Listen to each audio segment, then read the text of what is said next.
about how I'm feeling fed up with my career as a content creator and feeling like I haven't hit the metrics or like the levels that I wanted to hit. And if I didn't hit them within the next 3 months, I was going to quit and go back to my 9 to 5, because in my 9 to 5, at least I felt like, okay, I'm making progress. At least I felt like there was something, there was always a 2 week check coming in. There was always something that said, okay, you're good, you're fine. But with content creation, it was so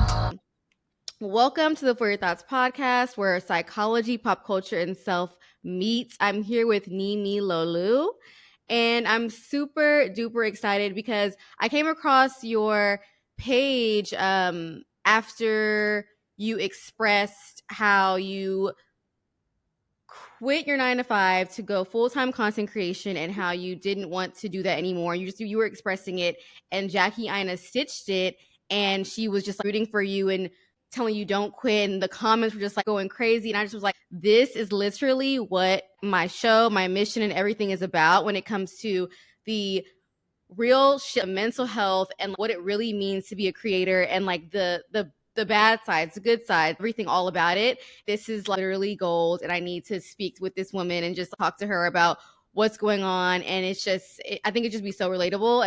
And also you're also a fellow African, you're Nigerian, I'm Kenyan, and it just was like, I have to do this. So I'm so excited that you're here today. Yeah, I'm excited to be here.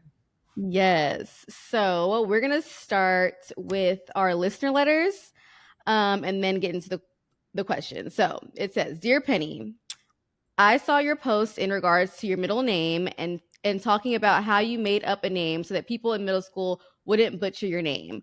I'm in high school and want to use a different name because people are messing it up. I'm African as well, and I'm wondering, should I stick it through or go by a nickname? And just for context, I posted last week about my name is Karubo Panina Anasi, but I literally would tell everyone to call me Pennie like in middle school because they were looking it up, and now I'm more open about my name, like my full name, but my stage name is Pennie. Everything says Pennie, but like, that's really not, I made it up. My dad has made up the name. So just for context, I put that on my Instagram or whatever. So and I saw your post as well talking about your name and how people always are messing it up. So I think this would be like a great question for us both to answer. Yeah, I'm not sure if you want to go first. Yeah, it's funny because I literally was talking about this. I think I posted a video about it yesterday, and dealing Mm-hmm. with, having to me introducing myself and people immediately abbreviating my name. But I value my name so much that I don't like when people do that. So I completely resonate with the writer in that question of like, you have your own identity, you know what you want to be called, but people aren't respecting that. I think it's so much harder when you're younger too. I know she said she's in high school, and I feel like when you're in Mm-hmm. high school, when you're a kid, people don't really give you the respect that you deserve. And I feel like it's the most important time to keep practicing that, keep demanding respect, especially when it comes to your name and how you view yourself.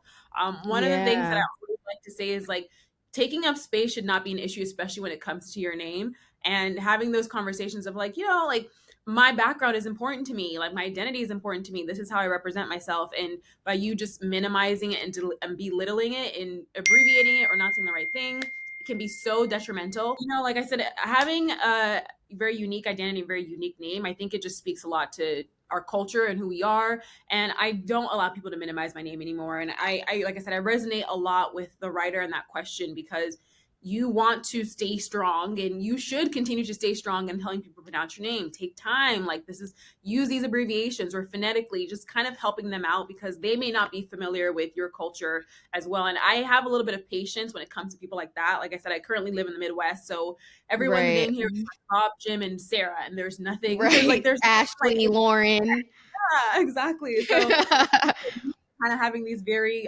American sounding names, and people aren't very familiar with it. So just kind of giving a little Mhm. bit of grace, a little bit more time for them to learn that your name is unique and this is how you pronounce it. But yeah, Yeah, and I love how you said that. So I think that I grew up in Texas, and I grew up, I would say, more Americanized in a sense. My parents were always working, so it's like in my household, it felt very African and very Kenyan, but outside of my household, it was like more Black American in a sense. And so I do agree with this dual identity, and it really was like it created like a lot of internal battles for me as to like who I am and things like that.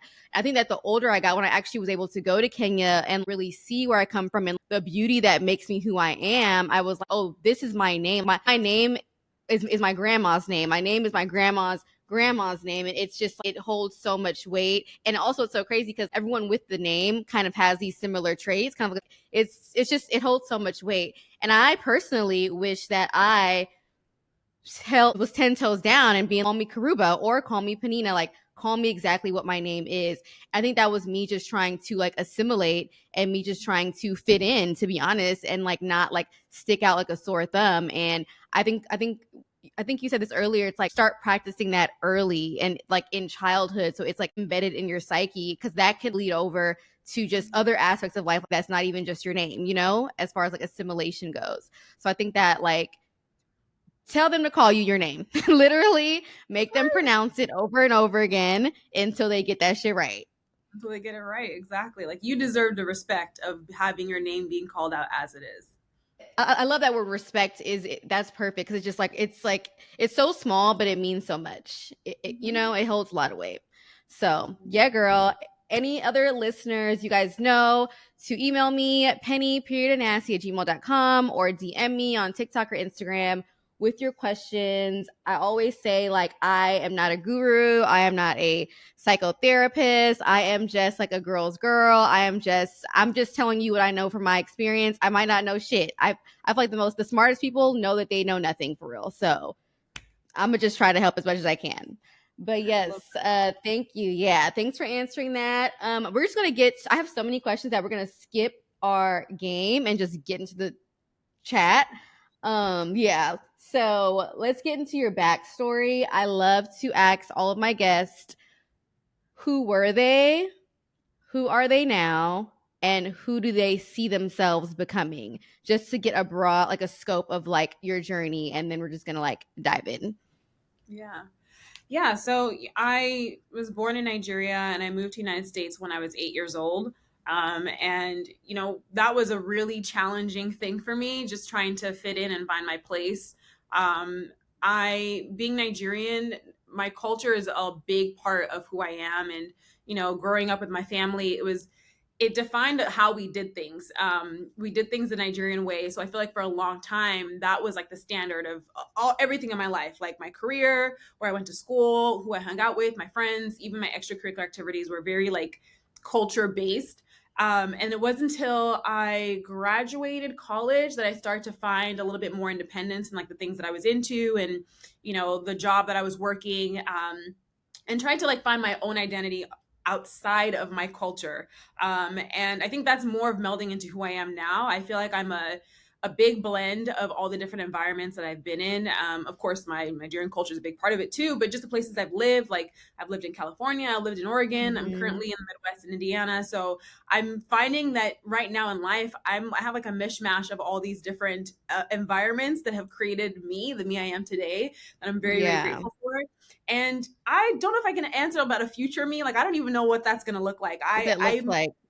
Yeah, like I'm someone who's so I'm open to change, to be honest. And not many people are, but I'm one of those people where I'm like, I'd rather go somewhere that is uncharted if I know it's for me or if I know it's going to I love that. for me. So yeah, I always feel like my future can be anything. It can be like, it's so open. Like I won't be surprised if like 5 years from now I open like an ice cream store or something random, because I'm open to whatever life has. Like I don't like to stick myself in one thing, but yeah, I think I've definitely seen a lot of transition over the past couple of years, just as I've been more definitive about what I want to be in life. And my channel and the content that I put out, it definitely is a blend of like my history and things that I've learned and who I am today. So yeah, I'm one of those people where I feel like I'm ever changing.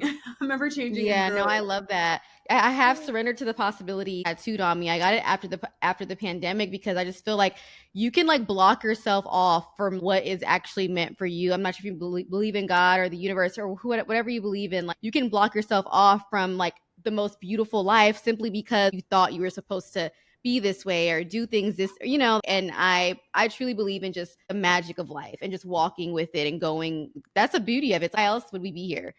Anything else kind of sounds boring to me.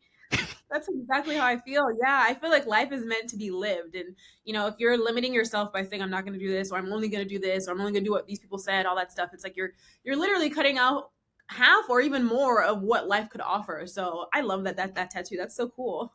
Yeah.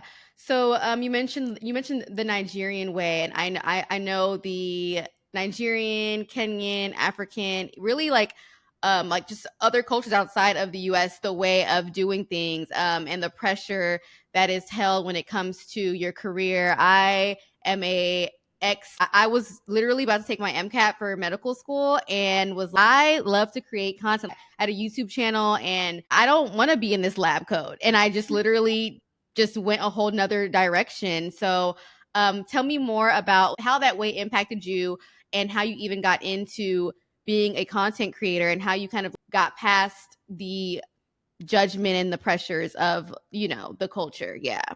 Yeah. Oh my gosh, that's so.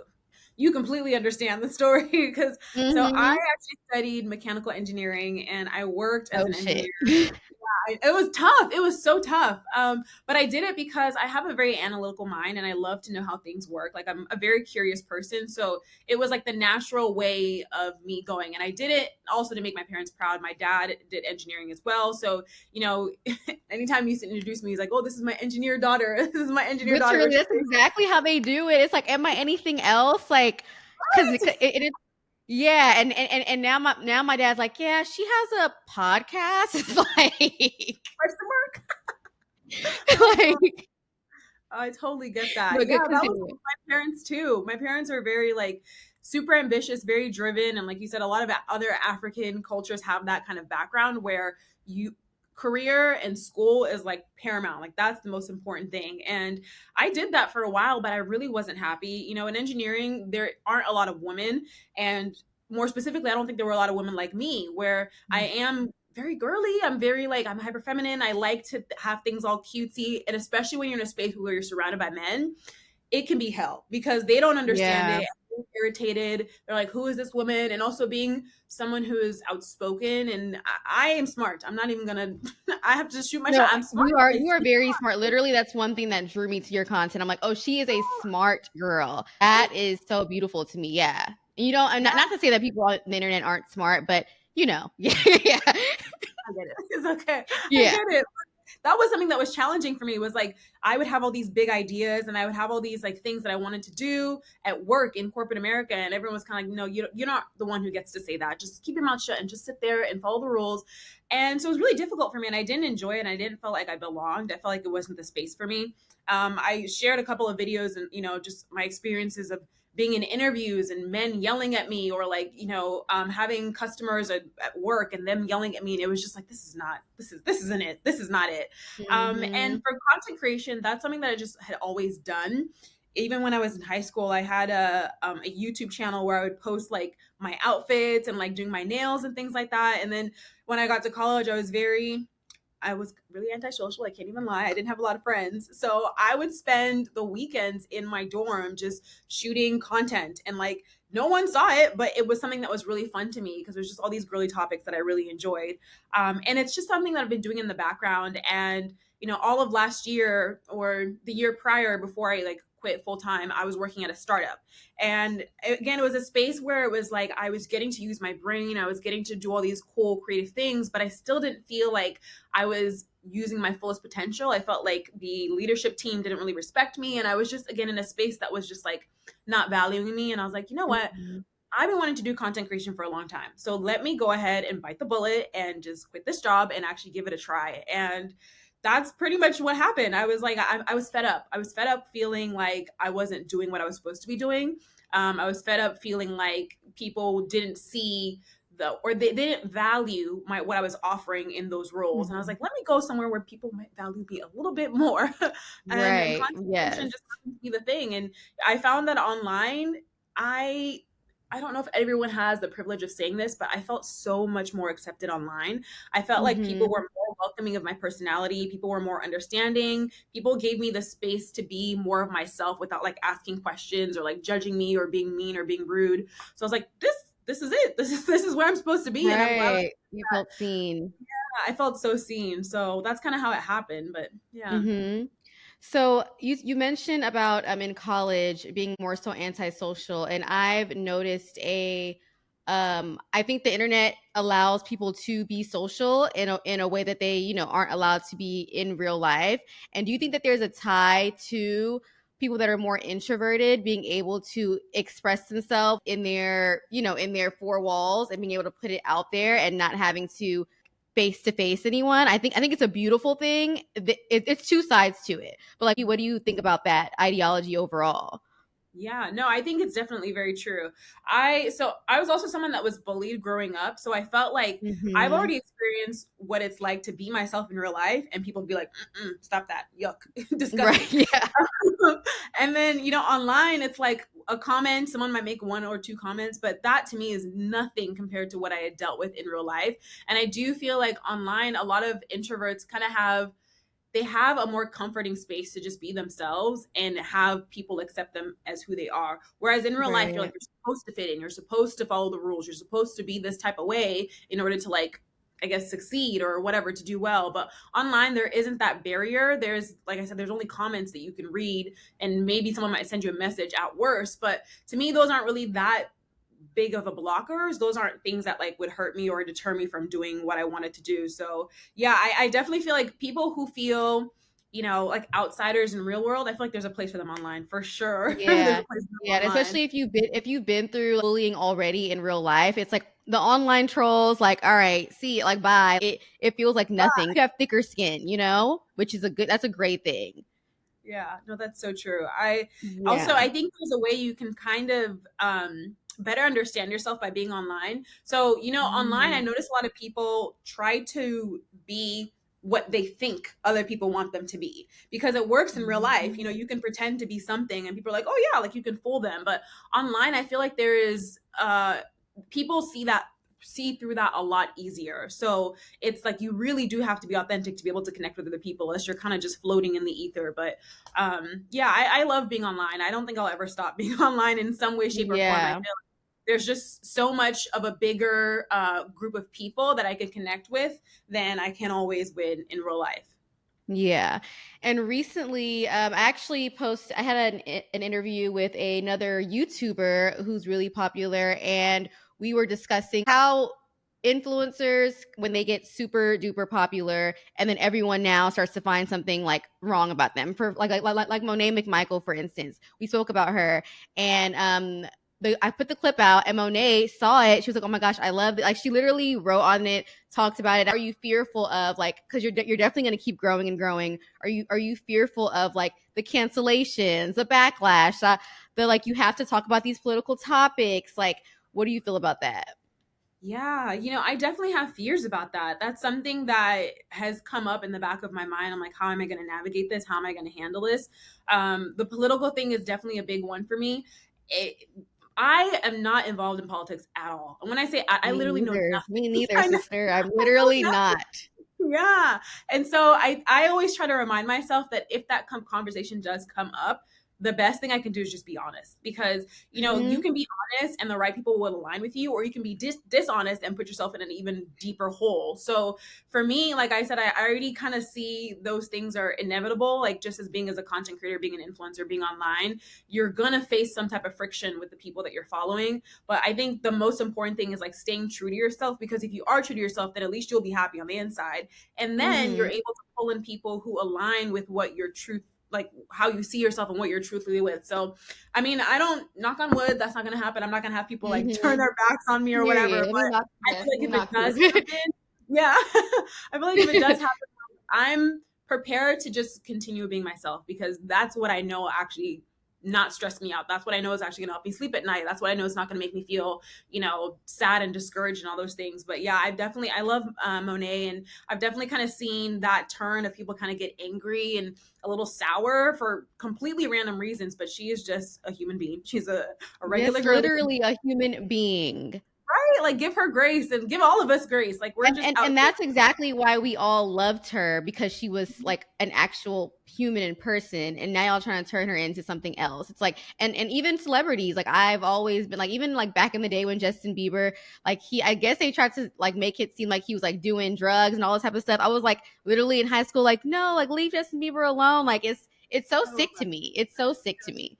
yeah. But so your whole thing is a quintessential girly girl. So like, what does a girly girl mean to you? I'm kind of pissed because I normally have like lashes and just like, even though I'm really girly today still, like, but I miss my lashes. I've never recorded without lashes, but it's like, it's kind of cute. It's kind of And you giving a still little look bit. good. I love it. Yeah, I love the hat. It looks good. Yeah. So like, what does that mean to you? And I love just like you emphasizing that, because we all like, a lot of girly girls like feel that inside, but I love that you like emphasized it. And what made you decide to like niche down? Yeah. Yeah. So it was funny. I went on a trip with my sister. She came to come visit me and she was like, Nimilo, you were the most girliest person. And I was like, really? Me? And like I was so shocked by her saying that. She's like, yeah, you're literally the girliest person I've ever met.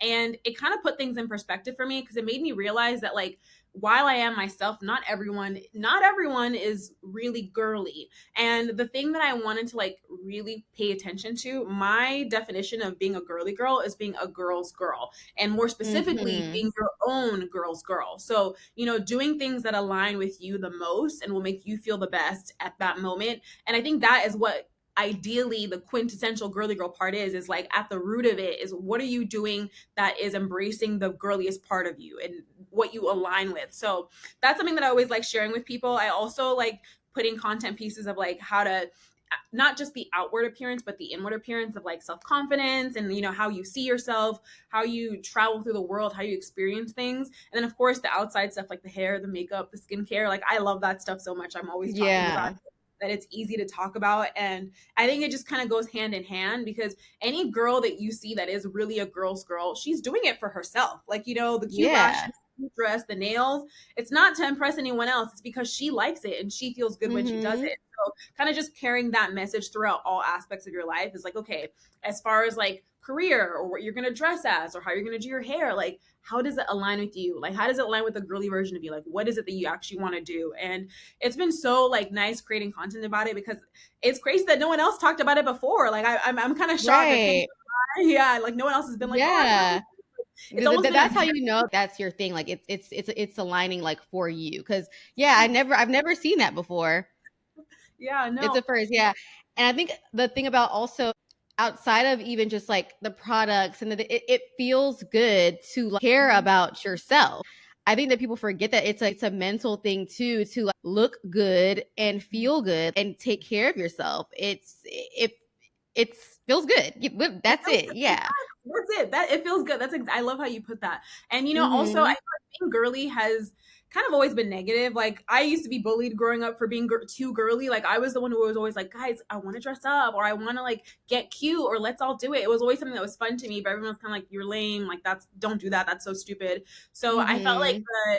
that aspect has been something that's always been a negative, but in my space it's always a positive because it's like you're Yeah. doing things to help yourself, to make you feel good because you Mhm. matter and no one else Mhm. matters. Whatever their thoughts are or however their opinions are of you being girly is so irrelevant because as long as you Mhm. feel good and you feel confident and happy, that's what all that matters. So Mhm. And also like just be you. And I know there was like a trend of, and it still is, it's like more, like boyish type of clothing. And one day I'm gonna dress like a straight boy, and then one day I'm gonna be really girly. I love like both dualities of it all.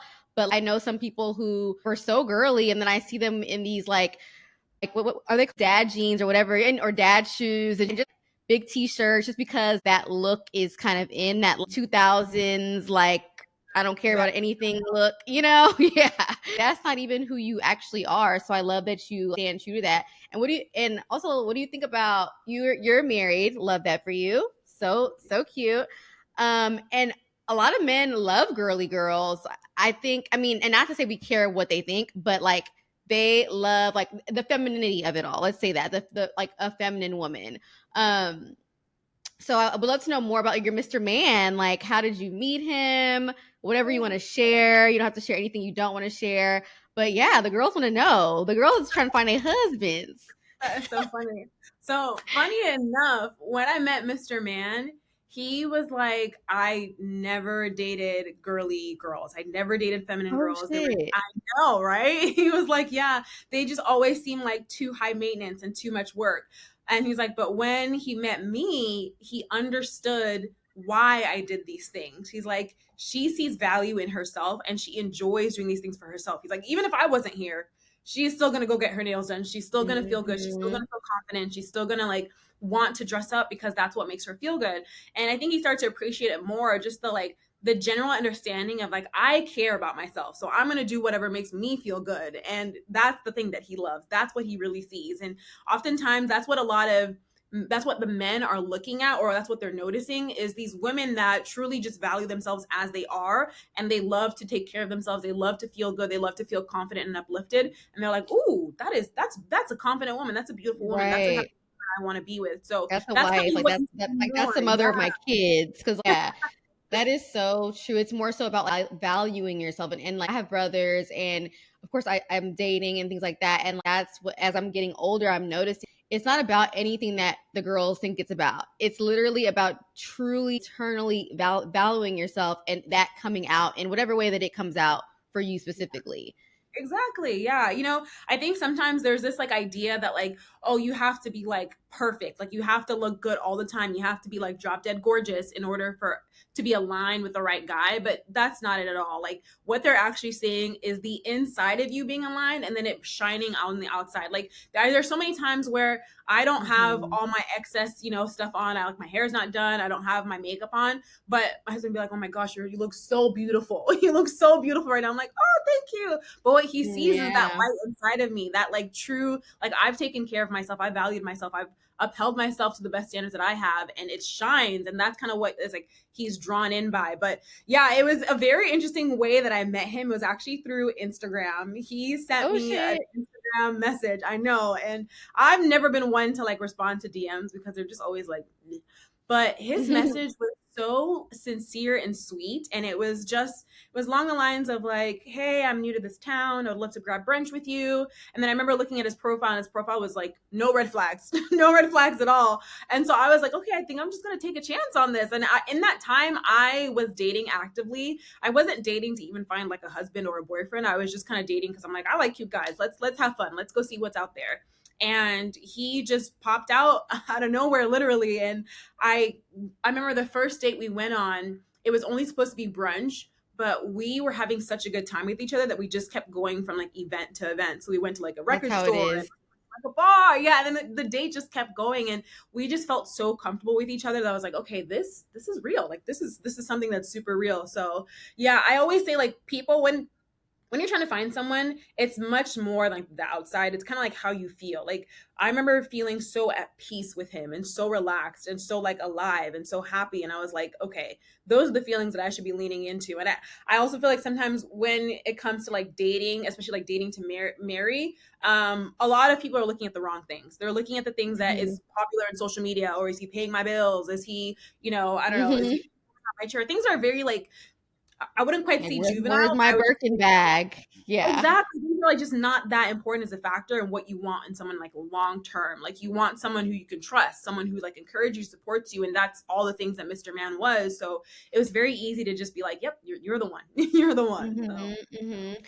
So I wonder, like, I always think about just going through hard times, and as someone who has dealt with depression like sparingly in the past, like I always think about who my partner is going to be because like who knows like when the depression will creep back up and things like that, and I need support. So I wonder like how did he support you through your journey with content creation, wanting to go back, getting a bit depressed and anxious throughout the journey. How is he of support to you?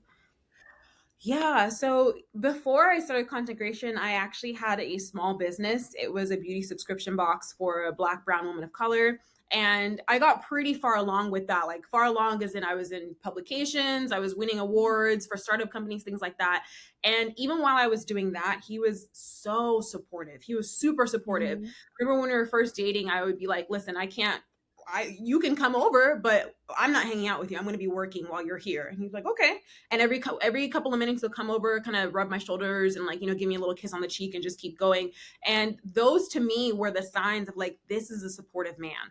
This is a man that he may Mhm. not understand my business. He's not into makeup, he's not into skincare and that stuff, but he sees me and he sees how hard I'm working, and he's providing that level of support and encouragement that I need.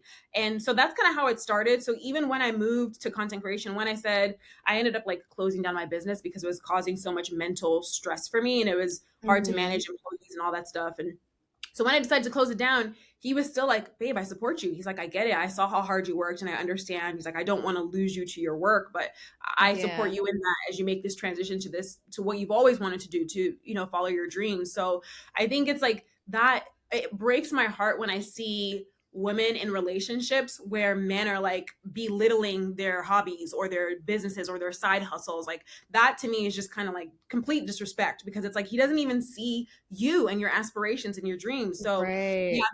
those little moments that he kept reassuring me and like giving me encouragement and just physically being there for me. I remember there were times where we would literally be in the living room and he would be packing orders with me to drop them off at UPS. And I mean like Mhm. orders, like 400 boxes. So it was that type of support that like I knew he was capable of providing, and he's been consistent in providing. So when I decided to say like I'm quitting my job, I'm going to do content creation, he was there again. He was like, look, I believe in you. I know you're capable, and however this journey goes, I'm here to support you. And I'm Yeah. so grateful for him in that way. So That's a yeah. king. That's a king right there. That is a Oh, king right there. that's Yeah, so I sweet. love That's so that. you said that. Yeah, and that's what we need to be looking for, ladies. Like, and the Birkins will come, whether it's from him or from you. If you have like a solid foundation, if you have like whoever a solid faith, whatever you believe in, like all the things that you want are gonna come, and it's gonna feel even better because it's gonna be like from the both of you guys, or it's just not gonna be like you're just using this man for this For it. thing. Like that That's doesn't so feel good towards the end at all. at Trust all. me. Like, I feel like people need to listen to themselves a little bit more, because your body and your intuition will tell you when something's off. But I feel like sometimes we're so like, oh, we want to have a man, or we want to have a title, or we want to have a ring, that we don't listen to how things are actually going. So I love that. I definitely agree. I feel like it's like being in line with what you actually deserve, and you will get that. You will definitely get it. exactly. Yes. And it sounds like you literally kind of do listen to yourself, like all like from like your journey and story. I'm like, oh, she always listens to herself and like takes not only listens, but you take action. Like that's what I'm like getting from every little like, moment that's been happening. And I love that. And I wonder, so when you decided to go full-time content creation, walk us through like what was happening that led you to that video. Like let's get into that. Mhm. Yeah. Yeah. And So even you just expressing, sorry, even you just expressing that to us online was it was a moment I was like, this is what we need to see. So yeah, walk us through the whole process. Yeah. So at that time, I had been posting content for about 7 months. And I remember I was just sitting on the couch and I was like feeling so discouraged. I was literally crying. I was just kind of like, I'm so fed up. I feel like I'm trying my hardest. I'm doing what I'm supposed to be doing. I feel like I'm consistent. I'm doing all the things that they tell you to do in order to succeed, but I didn't feel like I was reaching the space that I wanted to. I didn't feel like I was hitting the goals that I wanted to. So I was really feeling discouraged, and I was like, you know what? Let me just talk about this. Let the world know that in 3 months I'm either going to keep going or I'm either going to stop. And I was like, let me just be brutally honest with what's going to happen with my account. And so I made the video, and essentially in the video I talk about how I'm feeling fed up with my career as a content creator, and feeling like I haven't hit the metrics or like the levels that I wanted to hit. And if I didn't hit them within the next 3 months, I was going to quit and go back to my 9 to 5, because in my 9 to 5, at least I felt like, okay, I'm making progress. At least I felt like there was something, there was always a 2 week check coming in. There was always something that said, okay, you're good, you're fine. But with content creation, it was not consistent. It's so like this that I was just kind of like, damn, I feel stupid. I feel so stupid that I'm doing all these things and it's not the way it's supposed to be. So that's really where the video stemmed from, was from frustration and disappointment. And I was just kind of like, let me just tell people, like, and when I posted the video, it wasn't about anyone. It wasn't to discourage people. It wasn't even to encourage people. It was just me being like, listen, I'm trying it and this is not working for me. This is not how I Mhm. envisioned it to be. So I just kind of poured my heart out. And I think what was captivating to a lot of people was that I was sharing my truth. I was sharing what I was going through. And I honestly see that video now as something that was needed in my journey. Like it was like a realization of like clarity of like what I needed to see. One of the things that happened after the video, I mean, apart from Jackie's stitch, that was huge. But before she Yes. stitched it, the video was already like trending. It was already like I had a lot of other stitches. People were giving me advice. And one of the things that I immediately took away was the place of privilege that I was in that I didn't realize. So I had been doing it for a couple of Mm. months and been fine. I'd been like, okay. And I think I was sad because I was measuring my metrics to other people's journeys. I was measuring my goals and my progress to other people's journeys. And I was like, why aren't I there yet? Like, why don't I have all these things? And I'm bored at home Mhm. and da da da da. I was just like, I was definitely like a very negative, complaining space. And, since that, I've had to kind of look a little bit more inwards and be more appreciative of the fact that I could even have gotten that far to even make that video to say, hey, I've been doing this. Like that was something that was very eye opening to like experience. But yeah, it was a moment of true vulnerability of just being like, this is, guys, this is my life right now. It's not fun right now. And Mhm. this is how things are going. So yeah, that's how that Yeah. happened. So, before you made the video, had you already had like videos that were getting over like, let's say, I think over 20K, like you're going, like it's going, like were your videos already hitting, some type of mark, or was it one of those things where you just kind of started super fresh and or you just kept trying, like, or had you already reached a pinnacle and then the algorithm like slowed you down, like how it always does, annoying algorithm. Actually, by that time, I had had a couple of viral videos. Like one of the biggest viral videos was talking about like my challenges, like being in engineering and crying during an interview because the guy was yelling at me. I had a couple of other videos about like skincare stuff. So things had been doing well, like more than anyone that I'd personally known in my life. I had a lot of videos that showed that they were like good, but with Mhm. that, I still felt like, oh my gosh, there should be more. Like I should have more followers. I should have more brand collaborations. I was just like more, more, more. I should have more. That's kind of what I was saying. That's like I was in this space of not appreciating what I actually have because even at that space that I was, not many people have had viral videos at that point. So I was really like, I feel bad talking about it now because I was like complaining and not realizing like, girl, you've No, done but so much. it's your story, yeah. But also it's true though, because we also see like a lot of creators who just, if we keep it like 100%, like one thou wow, like literally it's like a lot of like black women, just a black woman, a regular black woman, it's so much harder for us to Mhm. get that success, and we're doing the same thing and maybe even more, and it just doesn't add up. The math don't be mathing. It's like, okay, I have this community, I have this people, why is it not moving in this way, when especially and it sucks when you see others move in that way, and it's like, wait, like this is crazy, because either you might be better, not to say that, but like or it's like we're doing the same thing. So like what's tea, like what's really going on? So don't feel bad about that. Like it's very valid, and we're all trying to figure it out. And I think it's also a thing of like everyone for some reason wants to be a content creator. I love how you said earlier you've been doing this since college days in some way, shape, or form, but now it's become a popular thing, and I don't think people understand like how hard it really is. They think it's gonna be all cute and like rainbows and skincare and topical strips, but like it ain't that. It ain't that. So It's a I roller love coaster. that you Sure. it's Yeah. a roller coaster. Yeah. So did you decide to get therapy like before? Were you already in therapy, or did you decide to get it like in this process? Like tell me about like what made you actually go to therapy also. Yeah, so I actually started therapy when I had my business because that's when my brain was like, it was like off. So that's originally when I started it, and I definitely was able to like learn so much about myself through therapy. Like I had so many unhealed traumas. I still struggle with social anxiety, things that were really preventing me from like moving forward. And my first session or my first round of therapy with my previous therapist was what gave me more confidence to be more present online, to like post more about myself and not to be so like scared.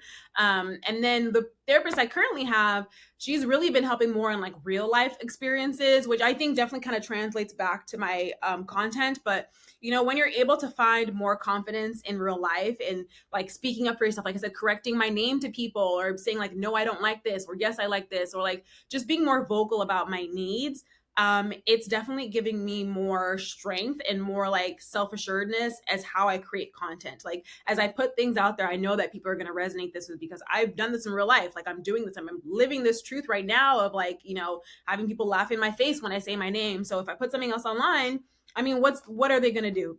Put a laughing emoji as a comment? Like it's not that big of a deal. But yeah, the Yeah. journey with therapy was something I was actually really afraid of doing, because I knew I had all these uncovered pains that I wasn't ready to like.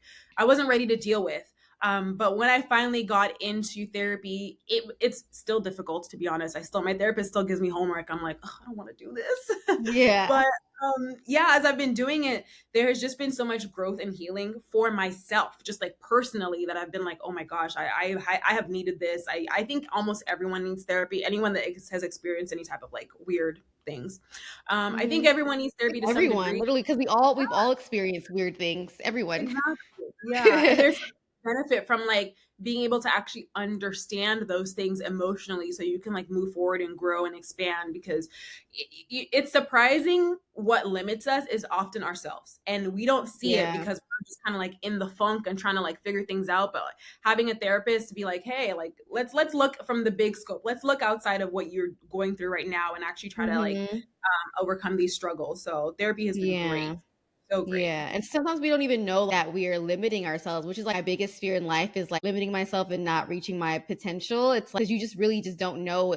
It's crazy. And you talked about in one video how you love I forgot the artist's name, but you love art that like thinks outside of the box. And you went to an exhibit and the artist literally was creating things that just were one of a kind and unearthly. And I think even simply you just branding yourself as a quintessential girly girl, like that actually it's hidden in plain sight, but it's actually so genius because no one thought to just simply do that. So speak more on just thinking outside of the box and like how do you keep doing that when it's so easy to fall in line these days, especially even subconsciously, just we're scrolling, we can just easily fall in line. Everyone with the aesthetics, like having like just like the caramel or the browns and the blacks. It's like, where's the color at? Where are the colorful girlies at? You know.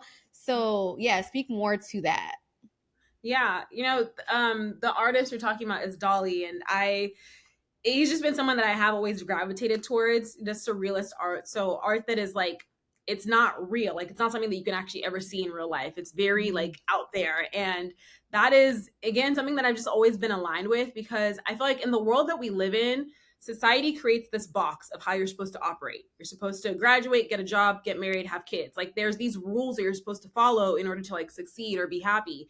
And you know, as someone who followed those rules or felt, you know, did the whole box thing, I found myself so depressed, so sad, so like Mhm. downtrodden and just not in the right state of mind. But I was like, this isn't it. Like I'm supposed to create the box for myself. I'm supposed to create or look outside the box and find things that align more with me. And I'm always inspired by people who are able to just do that, who just force themselves to look outside. And I think I'm one of those people who's learning to embrace more of that, of stop trying to do the stereotypical way, or stop trying to do things the way that the world wants us to do, because half the time it was designed by some white man in some random place, and it's not one size fits all. So it's like you really have to literally think outside of the box, think what else is actually going to be aligned for me, like what else is actually going to work for me, what makes more sense for me. I'm always Mhm. someone who encourages people to search for things that are better aligned with themselves when it comes to jobs, relationships, like fashion, style, like all those things, interests. Because I think naturally we're like, oh, my parents told me, or my sister told me, or my mom told me. Like there's Yeah. always this kind of like, you have these blinders on of what other people have told you to do, but like set those down. Like look for yourself. Like what is actually going to make me happy? What is going to make me fulfilled? What is going to make me feel good? And I found that people who align themselves with those type of things are so much more happier in life. They're so much more Yeah, aligned. more happier, more successful, more Exactly. aligned. 'Cause I think Yeah. even like success and happiness, like people think they go together, but they don't. You can be very successful and very unhappy, but it's really about like that alignment to make sure that you have both of those. In this interview, it was Will Smith and Speedy for Complex. It just came out like last or this week.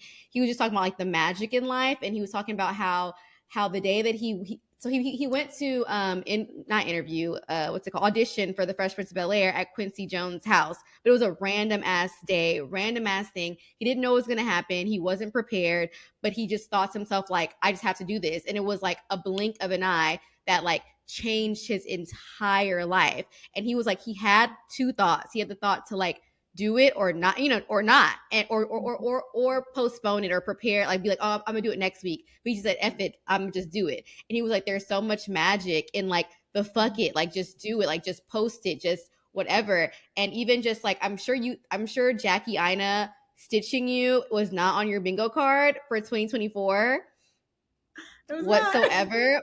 But like the magic of you posting that in that time, the way that you did it, how authentic that it was, it's somehow, like, and that is literally that has propelled you, I'm sure, to new levels, and will continue to. Because shout out to the OG Jackie Aina, literally the OG of all of this. Please, like all of this, especially for black women, Especially. Yes. especially for African women, an icon. So yeah, it's really about the magic, and just fuck it, just do Yeah. it. Just do it and then keep doing it too. That's another thing. Like in the video, she said, Keep I've seen doing it. That's good. it. Yeah, she's like, I watched her videos and I was like, you see my videos like that? I was gagged. And I was like, she's only seen it because I kept doing it. Like I kept going for it. Mm, And I think that's something that people get discouraged about, that I've also been discouraged about. Like, you post something and you think it's going to do so well and it doesn't end up doing well. But it's like, I changed my mind to think if I post something and only 300 people see it, those 300 people needed to see it. They got something of value from it. And I focus more on that who has seen it, not the who has not seen it. Because I think if they've not seen it, then it wasn't meant for them. They didn't need to see it at this time, but the moment that they do is that. So it was just like, yeah, such a beautiful moment. And like the yeah. keep going is very, very important. And just kind of like throwing things at the wall and waiting for it to stick, especially when you know that it's meant for you. You just have to keep going. Yeah. How do you stay disciplined with, especially now that you're full time? And I'm still mid throwing things at the wall and making it stick. Like I'm still in that. I think we all are. We're still in that, or me and you are still in that area of life. And I'm like, I found myself last week kind of getting down. I'm like, I've been throwing all this shit up in the air, and it's not sticking. Like, what the hell? Like, this is crazy. And you see people who might not be as good of a person or whatever, like getting all these things, and it's just it can get confusing. And then also like, yeah, so how do you stay disciplined and like pushing through and really like logically, structurally, like what are you doing as a content creator to do that? Yeah. Yeah. Okay. So for me, the first thing that is really important that's made it easy to stay disciplined is I know that what I'm doing benefits me. Like, I think a lot of people, they think about discipline as like, oh my gosh, like this is such a pain in the butt. Like, I have to do this. But it's like, you're the only one who's going to make a profit or a benefit from this. So it behooves you, if that's even like the right word to use, but like, Yeah. you're the one who needs to do this. Like, you're the one who actually has to like be committed to this. So that was something that was already like from the get go. Like, when I said I was going to do content creation full time, I knew it was because I wanted to connect with more people who were like me, who were aligned with me, who like the things, share the same interests. So that's kind of the first, I feel like that's the beginning step. Because if you don't even have that awareness of like why you're doing this, it's already hard to build off of it. And then secondly, I'm someone who I live by like a calendar. I'm super organized. And I also think a lot of people can benefit from organization, but a lot of people are kind of like, oh, like I don't want to be, it's too much, it requires too much thought, but it really doesn't. It actually helps you when you're organized. So I even though No, I that's don't me. work. I need to know how to organize better, but I'm trying. Yeah. But yes. Honestly, trying is even that is something too. But I am Mhm. someone who I schedule my life like a 9 to 5, even though I don't work a traditional 9 to 5. And I do that just to like make sure that I keep going. Like I still have something to do. So I'm still up by 8:30. Like I'm still like I have on my to-do list of what I need to do, like what kind of videos I need to do today. But I also give myself the grace because of the life that I have. Like if I'm having a sick day, if I'm having an off day, if I'm tired or any of those things, I'm not going to work today, just like you would in a normal 9 to 5. Another Mhm. thing I do with my content is I reevaluate my content about every 2 to 3 months. So I pick themes of what I'm going to try. And I'm like, okay, let's go ahead and try this. We're going to organize it. We're going to think about the thoughts. What do people want to hear? What type of what has been doing well? What did not do well? And then I'll just give it a go. And again, it's one of those things where you just kind of have to do something blindly, even though you don't know it's going to pay off. So it can be a little bit frustrating, like just trying again. But one thing I've learned with business is you have to do something for at least 90 days to be able to say it works or does not work. Like that's the appropriate amount of Mm. time to say I've tried this.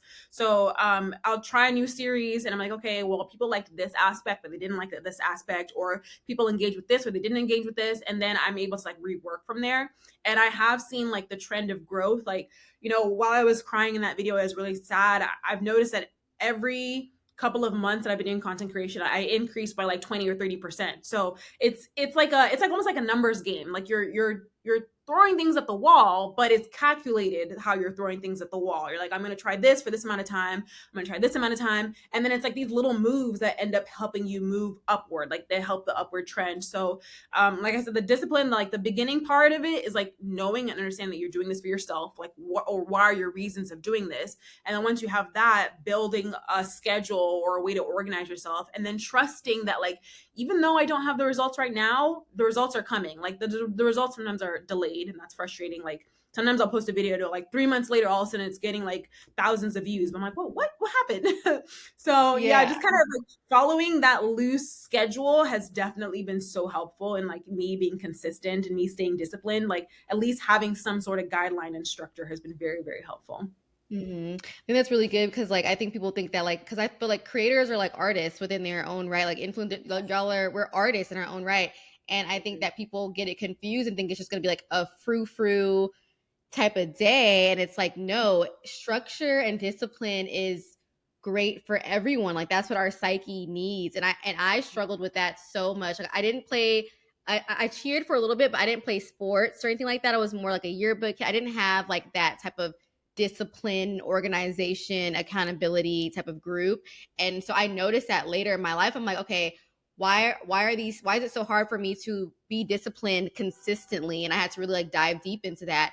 And also putting in the strategy with it. All those things aren't fun, but it's a They're part hard. of it all. So it's like Yeah. either way, you can either go be in this 9 to 5 that's not fun, or you can have something that you love and just create that structure around it because like you said, it's going to benefit you regardless. Yes, that's so true. That's exactly it. Yeah.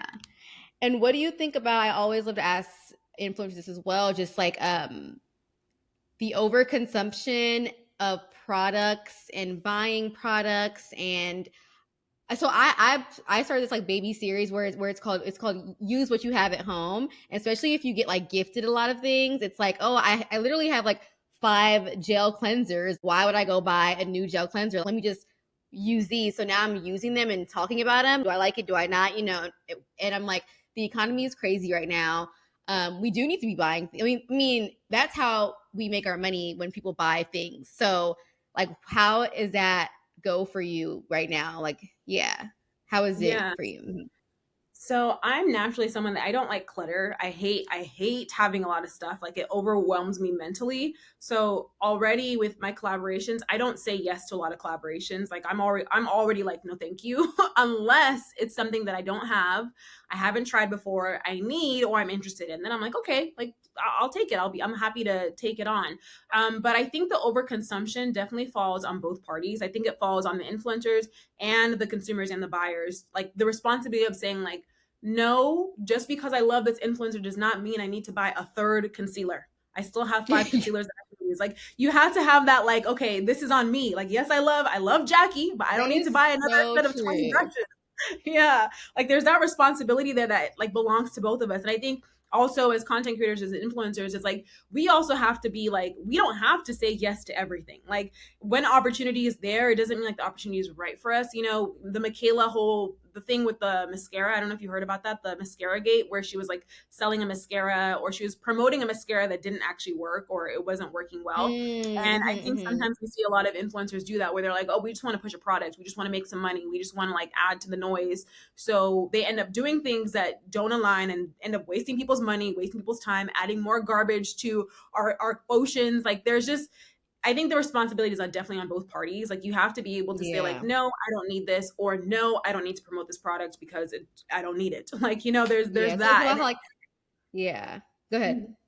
no, I was gonna say it takes a lot of like being true to yourself. That's really what it is. Like you have to be honest. And I think there's definitely like finger pointing of like, oh, it's this person's fault, it's this person's fault. But it's like, no, we're all responsible in Mhm. this thing because this is the earth and we're all responsible in taking care of it. So Right. yeah. And I think yeah, it's about being like it's about integrity. And then also I love how you said that it's like it's also about the person consuming. Like you don't need that extra eyeliner. I didn't tell you. Like I just said I liked it. Like and that makes sense. Like that actually is it right there. It's like people feel like they need what others have because of something internally that's going on with them. And like we've been talking about this whole time previously, figure that out first. Like figure out what's going on inside of you first so that you aren't overly consuming or overly buying things just to feel some type of way or feel like your favorite influencer because like that's the problem. Like it's not yeah, that makes a lot of sense. I agree. Yes. Okay. So, is there anything else that you want to leave the people with before we go? I know you have a hard stop. Yeah. I guess the thing that I always want to tell people is like stay true to yourself. And sometimes it's kind of hard to do that when you have so much noise from other people. But that's the like I said, that's the thing of being a girly girl. You're a girl's girl. You're your own girl's girl. So like find what aligns with you, and you can never steer yourself wrong. That's just the way I see things. And Yeah. um, yeah, yeah. Yeah. And I always ask my guests at the end, what's been bringing them peace of mind? It could literally be a quote, a book, or it could be a show. Like someone said Love is Blind like 2 weeks ago. And I'm like, hell yeah, that's been bringing me peace of mind. So, like, what has been bringing you peace of mind over the past 2 weeks, over your whole life? You can answer it however you want to answer it. Peace of mind would have to be nature. I love being outdoors. Like I love hiking. I love camping. I love like there's just something about being outdoors that is so restoring to the mind that like you feel like, oh my gosh, I'm not just I'm this one tiny person on this big earth. A couple of weeks ago I went on a hike and I saw a waterfall, and just when I feel super overwhelmed and stressed, I just close my eyes and I go back to like the waterfall and hearing the water like hit the rocks and just like the view. It's just so like it feels so cleansing and relaxing. But that is something that I wish more people enjoyed. I wish more people took Yeah, advantage no, of I like the love being nature that outside. we It's so cold in New York right now, but like literally, I can't wait for it to like be sunny and to be have. outside. I'm going to Jamaica. I'm gonna be all outside in like 2 weeks, so I'm so excited. But I'm gonna say what mine, and then we'll like log off. What's been bringing me peace of mind is every so often, especially during like Easter time and during like new seasons, I love to do like a week of a fast. It's like a spiritual fast. I don't like eat till the sun goes down. No social media till the sun goes down. Just like a cleansing of it all, and just to like switch gears and just have like a clear mind. And I think that like the most beautiful things just always happen during those moments, like this conversation, even like Monet like commenting, so cute, and like just a lot of other personal things that have been happening and just aligning for me. And I think that fasting is amazing. I know that a lot of people are doing Ramadan right now, so shout out to you guys. And yeah, so fasting would be my thing for peace of mind. But yeah, so let the people know where they can find you. And thank you so much. This was so fun. I could talk to you like forever. I know this was super fun. They Hmm. can find me online on Instagram or on TikTok. My username is at Nimilolu. That's Nimilolu. And when you search, it'll pop up the quintessential girly girl. You just hit the follow button. But yeah, Period. Love it. Quintessential girly girl. I love it. And whenever you're in New York, we should go grab drinks or something. Like, let me know when you're here this yeah, summer. Yes, yeah. I'll take you I'll be- somewhere cute. Like, we'll do that. I love that. I'm super excited. It was great. Yes. Oh my God. Thank you. So good meeting you. Have a good rest of the week. Thanks. Bye. Bye.